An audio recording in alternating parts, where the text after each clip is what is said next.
గతేడాది కొంతమంది టాలీవుడ్ కుర్ర హీరోలకు అసలు కలిసి రాలేదనే చెప్పాలి. ఎంతో నమ్మకంతో వచ్చిన సినిమాలు కూడా నిండా ముంచేశాయి.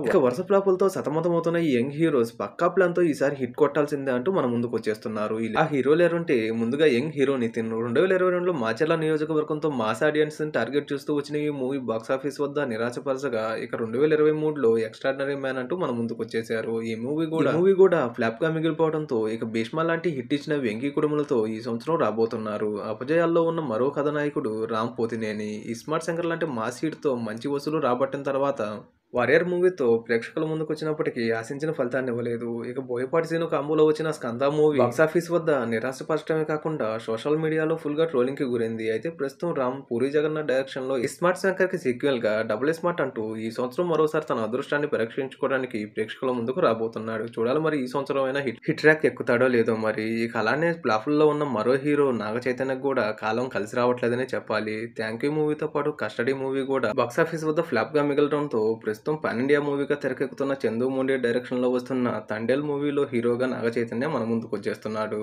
ఇక వీళ్ళతో పాటు మరికొందరు హీరోలు విజయ్ దేవరకొండ, అఖిల్, మంచు విష్ణు లాంటి హీరోలు కూడా, అలానే కుర్ర హీరోలు వైష్ణవ్ తేజ్, కిరణ్ అబ్బవరం, వరుణ్ తేజ్ లాంటి హీరోలు కూడా కనీసం ఒక్క హిట్ అయినా కొట్టి మళ్ళీ తిరిగి ఫామ్‌లోకి రావాలని గట్టిగానే ప్రయత్నిస్తున్నారు. చూడాలి మరి ఈ సంవత్సరం ఎంతమంది హీరోలు మంచి విజయాలతో ప్రేక్షకులను ఆకట్టుకుంటారు.